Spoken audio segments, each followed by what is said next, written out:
सभी को मेरा नमस्कार। आज हम युवाओं से पाठ को आगे बढ़ाएंगे। भारत के राष्ट्रीय आदर्श के बारे में स्वामी विवेकानंद जी अपने विचार व्यक्त करते हैं। त्याग मतलब दूसरों के लिए कुछ त्याग देना, जो चीज़ हमारी पसंद की हो। और सेवा मतलब निस्वार्थी बनकर दूसरों की सेवा करना। ये सब हमारे राष्ट्रीय आदर्श माने जाते हैं। स्वामी विवेकानंद जी नवयुवकों को इन दो राष्ट्रीय भावनाओं को अपनाने का संदेश देते हैं। वो कहते हैं, भारत के राष्ट्रीय आदर्श है त्याग और सेवा। आप इन धाराओं में तीव्रता उत्पन्न कीजिए, शेष सब अपने आप ठीक हो जाएगा। शेष मतलब बाकी। समाज में अनेक समस्याएं हैं, परंतु उन समस्याओं का समाधान भी हमें ढूंढना चाहिए। इसलिए वो नवयुवकों को ये संदेश देते हैं, त्याग और सेवा को अपने जीवन में अपनाने से आप समाज में स्थित अनेक समस्याओं का समाधान कर सकते हैं। बाकी जो अगर एक समस्या का समाधान तुम्हें मिल जाए तो बाकी जो समस्याएं हैं वो अपने आप ठीक हो जाएगा। और वो कहते हैं, तुम काम में लग जाओ, फिर देखोगे इतनी शक्ति आएगी कि तुम उसे संभालना सकोगे। दूसरों के लिए रत्ती पर सोचने या काम करने से भीतर की शक्ति जाग उठती है। दूसरों के लिए रत्ती पर सोचने से धीरे धीरे हृदय में सिंह का सा बल आ जाता है। तुम लोगों से मैं इतना स्नेह करता हूँ, परंतु यदि तुम लोग दूसरों के लिए परिश्रम करते करते मर भी जाओ तो भी यह देखकर मुझे प्रसन्नता ही होगी। स्वामी विवेकानंद राष्ट्रीय आदर्श के बारे में नवयुवकों को ये संदेश देना चाहते हैं। इन राष्ट्रीय आदर्श को अपने जीवन में अपनाकर तुम अपने काम को करते जाओ। मतलब काम करना मतलब क्या है? बुरे काम में व्यस्त हो जाओ, ऐसा नहीं है। हमेशा अच्छा काम ही करो, अच्छे काम ही करो। तो क्या होता है, फिर देखो तुम्हारे शरीर में एक ऐसी शक्ति, तुम्हारे हृदय में ऐसी शक्ति जागृत हो जाएगी जो सिंह के समान हो, ऐसा वो कहते हैं। तो ऐसी शक्ति जागृत होने से तुम्हें दूसरों के प्रति और भी ज़्यादा काम करने का जो मन आ जाएगा। और इतना ही नहीं, तुम अपने काम को करते जाओगे। तो कहते हैं, हम हमारे बारे में बहुत सोचते हैं, हमारे लिए हम कुछ भी करने को तैयार रहते हैं। तो विवेकानंद जी का कहना ये है कि हमें हमारे बारे में सोचने से ज़्यादा दूसरों के बारे में भी सोचना चाहिए। मतलब रत्ती भर सोचना चाहिए। रत्ती भर मतलब थोड़ा सा, दूसरों के प्रति थोड़ा सा सोच लो तो क्या होता है, उनके लिए सहानुभूति की भावना तुम्हारे मन में व्यक्त होती है। तो क्या होता है, तुम अच्छे काम करने में व्यस्त हो जाओगे। वो कहते हैं, दूसरों के लिए रत्ती भर सोचने से, उनके प्रति काम करने से क्या होता है, हमारे शरीर में भगवान से मिला हुआ एक शक्ति प्राप्त होती है। हमारा मन, हमारी जो मानसिक स्थिति है वो बहुत शक्तिशाली बन जाती है, जैसे सिंह के समान। इस तरह स्वामी विवेकानंद जी कहते हैं, अगर इन नव युवकों को दूसरों के प्रति अभी अभी हम दूसरों दूसरों दूसरों ऐसा कह रहे हैं, कौन है ये दूसरे व्यक्ति, कौन है ये लोग, कौन है, क्या आप जानते हैं ये कौन है?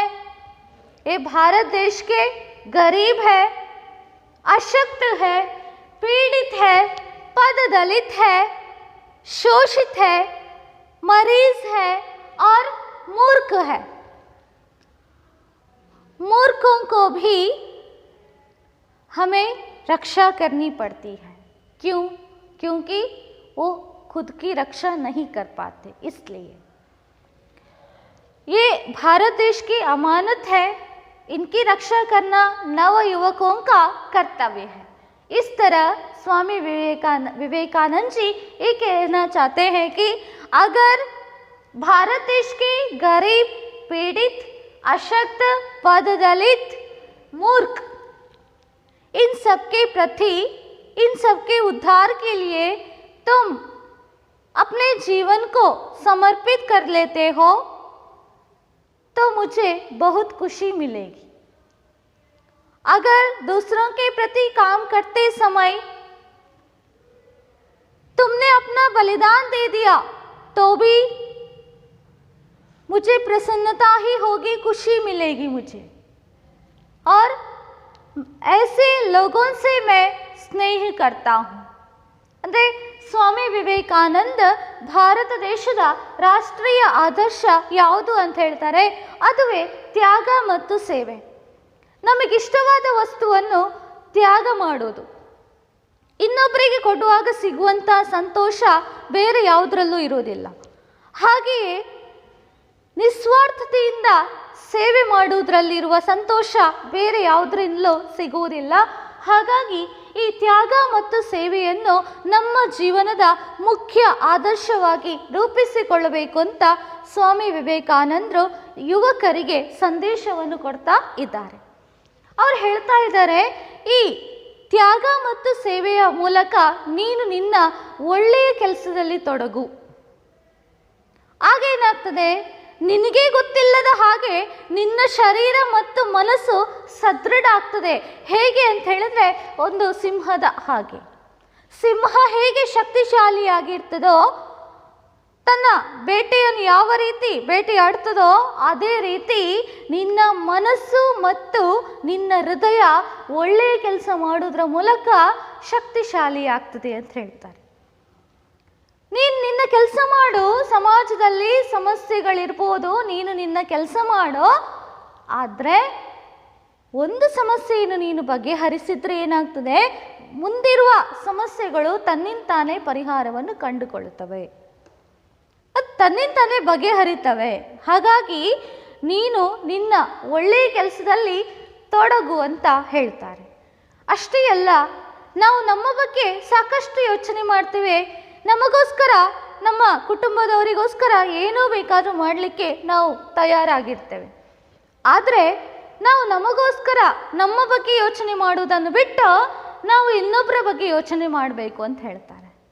ಇನ್ನೊಬ್ಬರ ಬಗ್ಗೆ ಯೋಚನೆ ಮಾಡಿದಾಗ ನಮ್ಮ ಹೃದಯದಲ್ಲಿ ಒಂದು ರೀತಿಯ ಶಕ್ತಿಯ ಸಂಚಾರ ಆಗ್ತದೆ. ಆ ಶಕ್ತಿ ನಮಗೆ ಸಾಕ್ಷಾತ್ ಭಗವಂತನಿಂದ ಸಿಕ್ಕಿದ್ದು ಅಂತ ಹೇಳ್ತಾರೆ.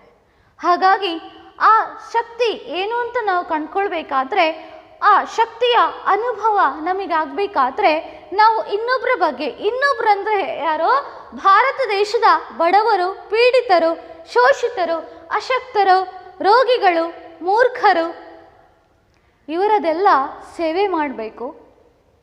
ಅವರ ಉದ್ಧಾರಕ್ಕಾಗಿ ನಮ್ಮ ಜೀವನವನ್ನು ಅರ್ಪಿಸಬೇಕು. ಈ ಥರ ನಾವು ಕೆಲಸ ಮಾಡಿದಾಗ ನಮಗೆ ಗೊತ್ತಿಲ್ಲದ ಹಾಗೆ ನಮ್ಮ ಶರೀರ ಮತ್ತು ಮನಸ್ಸು ಸದೃಢ ಆಗ್ತದೆ. ಮನಸ್ಸಿನಲ್ಲಿ ಒಂದು ರೀತಿಯ ವಿಶೇಷ ಶಕ್ತಿಯ ಸಂಚಾರ ಆಗ್ತದೆ ಅಂತ ಹೇಳ್ತಾರೆ. ಒಂದು ವೇಳೆ ಈ ಬಡವರಿಗಾಗಿ, ಈ ಶೋಷಿತರಿಗಾಗಿ, ಪೀಡಿತರಿಗಾಗಿ ಕೆಲಸ ಮಾಡ್ತಾ ಮಾಡ್ತಾ ನೀನು ನಿನ್ನ ಪ್ರಾಣವನ್ನು ಅರ್ಪಿಸಬೇಕಾದ ಸಂದರ್ಭ ಬಂದರೂ ಕೂಡ ಅಂತಹ ಯುವಕರನ್ನು ಕಂಡ್ರೆ ನನಗೆ ಪ್ರೀತಿ, ಸ್ನೇಹ, ವಾತ್ಸಲ್ಯದ ಭಾವನೆ ಮೂಡ್ತದೆ. ಯಾಕಂದರೆ ಅವರು ತಮಗೋಸ್ಕರ ಅಲ್ಲ, ಬೇರೆಯವರಿಗೋಸ್ಕರ ಒಂದು ಒಳ್ಳೆಯ ಉದ್ದೇಶಕ್ಕಾಗಿ ತಮ್ಮ ಪ್ರಾಣವನ್ನು ಅರ್ಪಿಸಿದ್ದು ಅನ್ನುವಂಥ ಗೌರವ ನನ್ನ ಮನಸ್ಸಿನಲ್ಲಿ ಮೂಡ್ತದೆ ಅಂತ ಸ್ವಾಮಿ ವಿವೇಕಾನಂದರು ಹೇಳ್ತಾರೆ. ಹಾಗಾಗಿ ಅಂಥ ಕೆಲಸ ಮಾಡಲಿಕ್ಕೆ ನೀನು ಮುಂದೆ ಬರಬೇಕು. ನೀನು ಅಂದರೆ ಹೊಸ ಪೀಳಿಗೆಯ ಯುವಕ ಯುವತಿಯರು ಅಂತ ಹೇಳ್ತಾರೆ. ಆ ಯುವಕ ಯುವತಿಯರು ಇನ್ನು ಹೇಗೆ ಕೆಲಸ ಮಾಡಬೇಕು ಅಂತ ಹೇಳ್ತಾನೆ. वो कहते हैं नव युवकों को निस्वार्थी होकर जीना है. ज़्यादातर लोग ये सोचते हैं कि अगर मैं दूसरों की सहायता करूँगा तो मुझे उसमें क्या फ़ायदा मिलेगा, है ना. परंतु यहाँ पर स्वामी विवेकानंद ये कहना चाहते हैं, जो नवयुवक भारत देश के गरीब, पीड़ित, अशक्त, पद दलितों का उद्धार करना चाहता है, उनके प्रति अपने जीवन समर्पित कर लेना चाहता है, तो उसे कैसे रहना चाहिए? निस्वार्थी होकर जीना चाहिए, है ना. और वो कहते हैं केवल वही व्यक्ति सबकी अपेक्षा मतलब अलावा उत्तम रूप से कार्य करता है, जो पूर्णतया मतलब पूर्ण रूप से निस्वार्थी है. निस्वार्थी मतलब जिसमें स्वार्थ की भावना ना हो. सेल्फिश अल्लाह, स्वार्थ की भावना ना हो, जिसे हम निस्वार्थी कहते हैं. और इतना ही नहीं, वो कहते हैं जिसे ना तो धन की लालसा है. लालसा मतलब लालच. धन मतलब पैसा या संपत्ति, न कीर्ति और न किसी अन्य वस्तु की ही. कीर्ति मतलब नाम कमाना, प्रसिद्धि पाना, ये सब. किसी अन्य वस्तु की कुछ भी हो सकता है. और मनुष्य जब ऐसा करने में समर्थ हो जाएगा तो वह भी एक बुद्ध बन जाएगा. बुद्ध मतलब ज्ञान संपन्न, ज्ञानी. जैसे कि बुद्ध कहते हुए हमें समझ लेंगे कि गौतम बुद्ध है ना, सिद्धार्थ गौतम बुद्ध. और यहाँ पर बुद्ध शब्द का अर्थ है ज्ञान संपन्न, ज्ञानी, है ना. और उसके भीतर से ऐसी शक्ति प्रकट होगी जो संसार की अवस्था को संपूर्ण रूप से परिवर्तित कर सकती है. अवस्था मतलब दशा, हालत, परिस्थिति.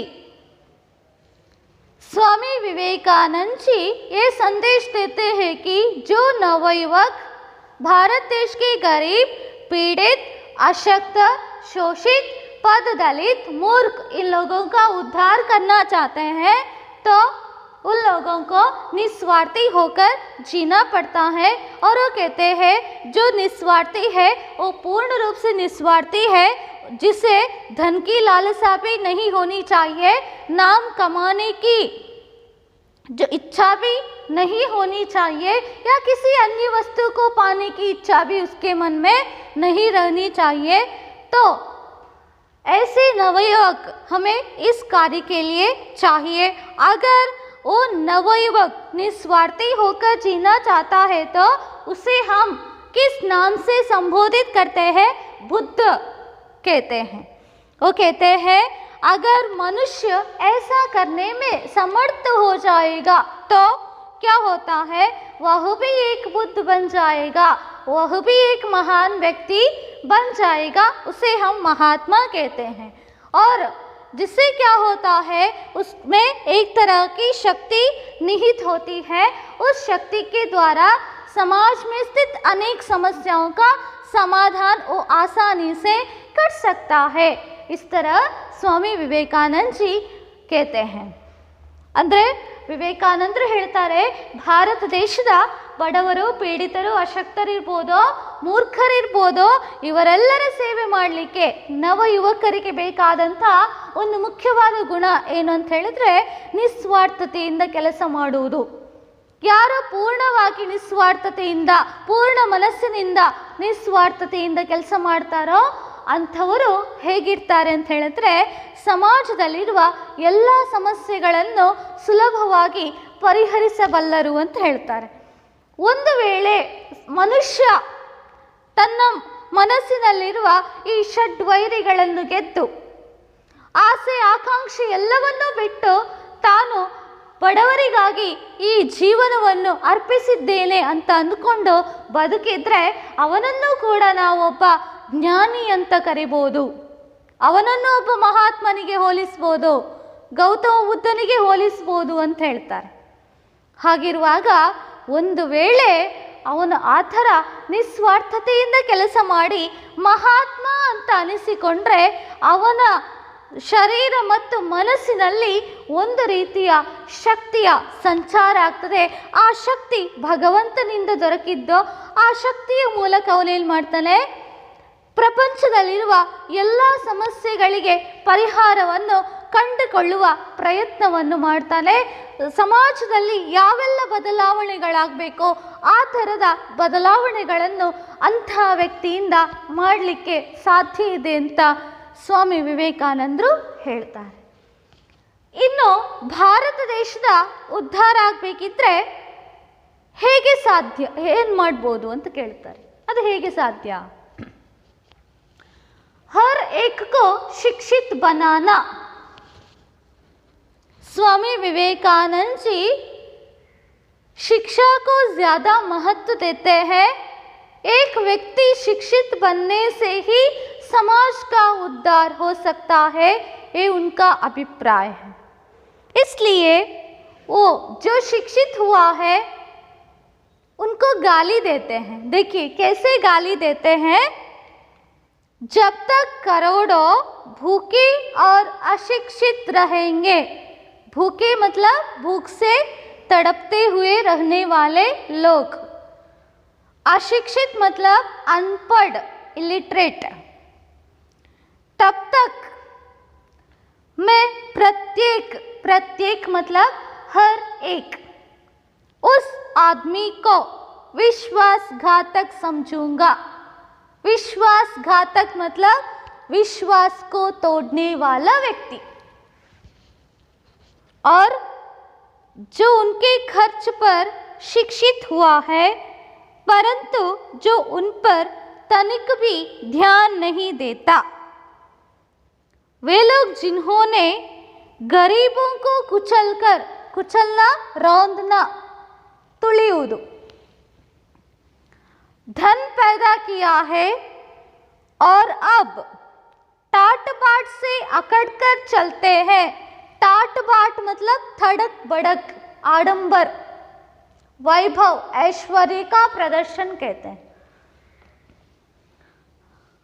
यदि उन 20 करोड़ देशवासियों के लिए जो इस समय भूखे और असभ्य है, असभ्य मतलब जो सभ्य ना हो, जिसमें सभ्यता ना हो, संस्कार ना हो, उसे असभ्य कहते हैं। जो शिष्ट व्यक्ति ना हो वो असभ्य है। और वो कहते हैं कुछ नहीं करते तो वे घृणा के पात्र है।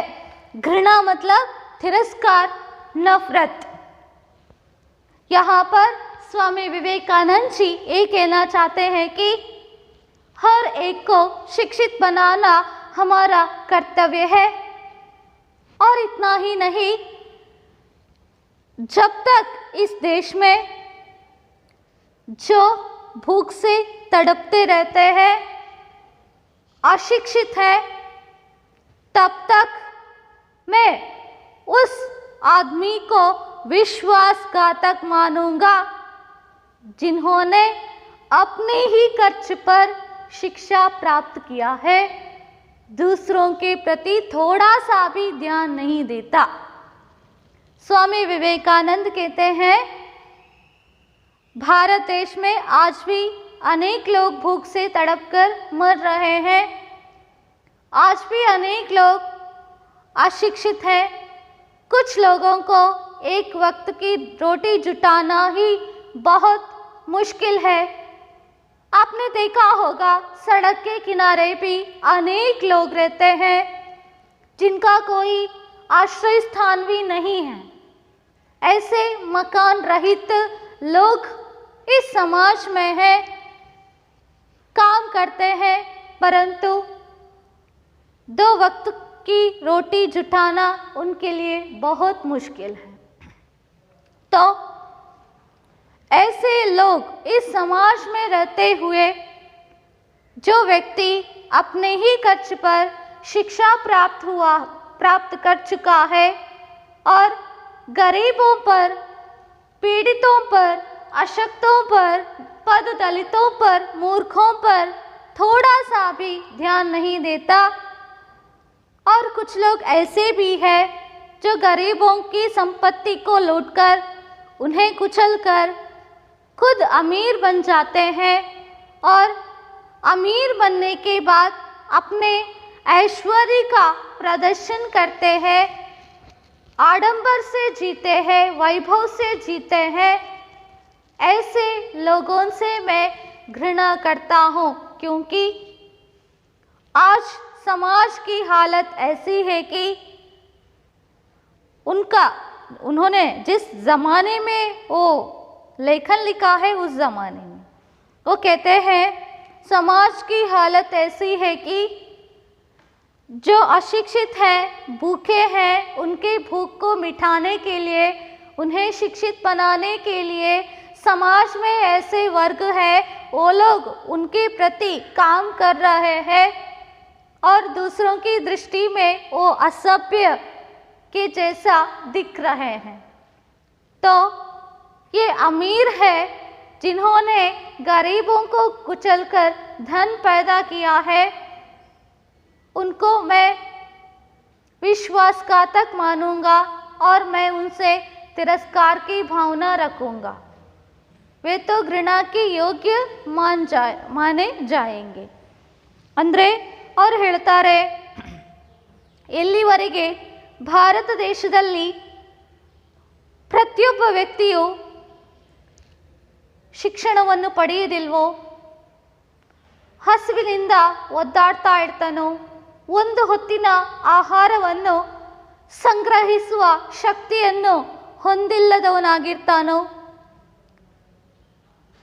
ಮತ್ತೆ ಅನಕ್ಷರಸ್ಥನಾಗಿರ್ತಾನೋ, ಮತ್ತೆ ಸಮಾಜದಲ್ಲಿ ಯಾರು ತಮ್ಮ ಖರ್ಚಿನಲ್ಲಿ ಶಿಕ್ಷಣವನ್ನು ಪಡೆದು ತಾವೇ ಶ್ರೇಷ್ಠ ಅಂತ ಬೀಗ್ತಾ ಇರ್ತಾರೋ ಅಂಥವರನ್ನು ನಾನು ವಿಶ್ವಾಸಘಾತಕರು ಅಂತ ಕರಿತೇನೆ. ಯಾಕಂದರೆ ಅವರು ಸಮಾಜದಲ್ಲಿರುವ ಬಡವರ ಬಗ್ಗೆ, ಶೋಷಿತರ ಬಗ್ಗೆ, ಪದದಲಿತರ ಬಗ್ಗೆ ಯೋಚನೆ ಮಾಡದೆ ತಮ್ಮ ಬಗ್ಗೆ ಮಾತ್ರ ಯೋಚನೆ ಮಾಡಿ ತಾವು ಶಿಕ್ಷಣವನ್ನು ಪಡೆದು ವಿದ್ಯಾವಂತರಾದದ್ದು, ಇದೆಲ್ಲ ಸಹಿಸುವಂಥ ವಿಚಾರ ಅಲ್ಲ. ಅಂದರೆ ವಿವೇಕಾನಂದರ ಅಭಿಪ್ರಾಯ ಇಷ್ಟೇ, ಭಾರತ ದೇಶದಲ್ಲಿ ಪ್ರತಿಯೊಬ್ಬರೂ ಶಿಕ್ಷಣವನ್ನು ಪಡಿಬೇಕು. ಶಿಕ್ಷಣದಿಂದ ಮಾತ್ರ ಒಬ್ಬ ವ್ಯಕ್ತಿ ಮತ್ತು ಸಮಾಜದ ಉದ್ಧಾರ ಆಗಲಿಕ್ಕೆ ಸಾಧ್ಯ ಅಂತ ಹೇಳ್ತಾರೆ. ಹಾಗಾಗಿ ಯಾರು ತಮ್ಮ ಖರ್ಚಿನಲ್ಲಿ ಶಿಕ್ಷಣವನ್ನು ಪಡೆದಿರ್ತಾರೋ ಅವರು ಬಡವರ ಬಗ್ಗೆಯೂ ಯೋಚನೆ ಮಾಡಿ ತಮ್ಮಲ್ಲಿರುವ ಸಂಪತ್ತಿನಲ್ಲಿ ಅಲ್ಪ ಸ್ವಲ್ಪವನ್ನು ಬಡವರ ಶಿಕ್ಷಣಕ್ಕಾಗಿ ಮೀಸಲಿಡಬೇಕು ಅನ್ನೋದು ಅವರ ಅಭಿಪ್ರಾಯ. ಯಾಕಂದರೆ ಶಿಕ್ಷಣ ಅನ್ನೋದು ಎಲ್ಲರಿಗೂ ಸಿಗಬೇಕು, ಎಲ್ಲರೂ ಸಾಕ್ಷರರಾಗಬೇಕು, ಶಿಕ್ಷಣವನ್ನು ಪಡಿಬೇಕು, ಸಮಾಜದಲ್ಲಿ ಉದ್ಧಾರ ಆಗಬೇಕು ಅಂತ ಹೇಳಿದರೆ ಶಿಕ್ಷಣ ಅತಿ ಅಗತ್ಯ ಅನ್ನೋದು ಅವರ ಅಭಿಪ್ರಾಯ ಆಗಿತ್ತು. ಹಾಗಾಗಿ ಅವರು ಹೇಳ್ತಾ ಇರೋದಿಷ್ಟೇ, ಯಾರು ತಮ್ಮ ಖರ್ಚಿನಲ್ಲಿ ಶಿಕ್ಷಣವನ್ನು ಪಡೆದಿದ್ದಾರೋ ಅವರು ವಿಶ್ವಾಸಕ್ಕೆ ಅನರ್ಹರು. ಅಂದರೆ ಅವರು ಬಡವರ ಬಗ್ಗೆ ಯೋಚನೆ ಮಾಡಿ ಅವರನ್ನು ಕೂಡ ಶಿಕ್ಷಿತರನ್ನಾಗಿ ಮಾಡಬೇಕಿತ್ತು ಅನ್ನೋದು ವಿವೇಕಾನಂದರ ಅಭಿಪ್ರಾಯ. ಅಷ್ಟೇ ಅಲ್ಲ, ಕೆಲವು ವರ್ಗದ ಜನ ಸಮಾಜದಲ್ಲಿರುವ ಕೆಲವರು ಏನು ಮಾಡ್ತಿದ್ದಾರೆ, ಬಡವರ ಸಂಪತ್ತನ್ನು ಕೊಳ್ಳೆ ಹೊಡೆದು ಬಡವರನ್ನು ಲೂಟಿ ಮಾಡಿ ತಾವು ಶ್ರೀಮಂತರಾಗಿ ತಮ್ಮದೇ ಒಂದು ಆಡಂಬರದಿಂದ ವೈಭವದಿಂದ ತಮ್ಮ ಸಂಪತ್ತಿನ ಪ್ರದರ್ಶನವನ್ನು ಮಾಡ್ತಾ ಬದುಕ್ತಾ ಇದ್ದಾರೆ. ಇವರೆಲ್ಲ ತಿರಸ್ಕಾರಕ್ಕೆ ಪಾತ್ರರು ಅಂತ ಹೇಳ್ತಾರೆ. ಯಾಕಂದರೆ ಇವರು ಬಡವರ ಬಗ್ಗೆ ಯೋಚನೆ ಮಾಡುವುದಿಲ್ಲ, ತಮ್ಮ ಬಗ್ಗೆ ಮಾತ್ರ ಯೋಚನೆಯನ್ನು ಮಾಡ್ತಾರೆ. ಹಾಗಾಗಿ ಇವರು ತಿರಸ್ಕಾರಕ್ಕೆ ಯೋಗ್ಯರು ಅಂತ ಹೇಳುತ್ತಾರೆ. ಅಷ್ಟೇ ಅಲ್ಲ, ಇವತ್ತು ಈ ಸಮಾಜದಲ್ಲಿ ಅನೇಕ ಸಮಸ್ಯೆಗಳಿದ್ದರೂ ಕೂಡ ಆ ಸಮಾಜದಲ್ಲಿರುವ ಸಮಸ್ಯೆಗಳನ್ನು ಪರಿಹಾರ ಮಾಡಲಿಕ್ಕೆ, ಬಡವರ ಹಸಿವನ್ನು ನೀಗಿಸಲಿಕ್ಕೆ, ಬಡವರನ್ನು ಕೂಡ ಶಿಕ್ಷಿತರನ್ನಾಗಿ ಮಾಡಲಿಕ್ಕೆ ಸಮಾಜದಲ್ಲಿ ಕೆಲವರು ಕಷ್ಟಪಡ್ತಾ ಇದ್ದಾರೆ. ಅದಕ್ಕಾಗಿ ಸಮಾಜದಲ್ಲಿ ಅವರ ಹಸಿವಿನಿಂದ ಬಳಲ್ತಾ ಇದ್ದಾರೆ. ಅಷ್ಟೇ ಅಲ್ಲ, ಸಮಾಜದ ದೃಷ್ಟಿಯಲ್ಲಿ ಅವರನ್ನು ಅಸಭ್ಯರು ಅಂತ ಕರೆಯಲಾಗ್ತದೆ. ಅಂಥವರು ಏನು ಮಾಡ್ತಿದ್ದಾರೆ, ಸಮಾಜದ ಉದ್ಧಾರಕ್ಕಾಗಿ ಶ್ರಮಿಸ್ತಾ ಇದ್ದಾರೆ. ಆದರೆ ಯಾರು ಶ್ರೀಮಂತರಿದ್ದಾರೋ, ಬಡವರ ಹಣವನ್ನು ತಾವು ಶ್ರೀಮಂತರಾಗಿದ್ದಾರೋ, ಇನ್ನೊಬ್ಬರಿಗೆ ಮೋಸ ಮಾಡಿ ತಾವು ಸಂಪತ್ತನ್ನು ಗಳಿಸಿ ಆಡಂಬರದಿಂದ ಬದುಕ್ತಾ ಇದ್ದಾರೋ ಅಂಥವರು ಏನು ತಿರಸ್ಕಾರಕ್ಕೆ ಯೋಗ್ಯರು. ಅಂದರೆ ಇದರ ಮುಖಾಂತರ ಅವರು ಹೇಳೋದಿಷ್ಟೇ, ಆ ಶ್ರೀಮಂತರು ಕೂಡ ಬಡವರ ಉದ್ಧಾರಕ್ಕಾಗಿ ತಮ್ಮಿಂದಾದಂಥ ಪ್ರಯತ್ನವನ್ನು ಮಾಡಬೇಕು, ಬಡವರ ಉದ್ಧಾರಕ್ಕೆ ಶ್ರಮಿಸಬೇಕು. ಒಬ್ಬ ವ್ಯಕ್ತಿ ತನ್ನ ಎಲ್ಲ ಬಂಧು ಬಳಗವನ್ನು, ಅಂದರೆ ಸಮಾಜದಲ್ಲಿರುವ ಎಲ್ಲ ವ್ಯಕ್ತಿಗಳನ್ನು ಒಟ್ಟು ಸೇರಿಸಿ ಸಮಾಜದಲ್ಲಿರುವ ಸಮಸ್ಯೆಯನ್ನು ಹೋಗಲಾಡಿಸಿದರೆ ಸಮಾಜದಲ್ಲಿ ಈ ಬಡವರ, ಪೀಡಿತರ, ಅಶಕ್ತರ ಉದ್ಧಾರ ಆಗುವುದಂತೂ ಖಂಡಿತ ಅನ್ನೋದು ಸ್ವಾಮಿ ವಿವೇಕಾನಂದರ ಅಭಿಪ್ರಾಯ. Thank you.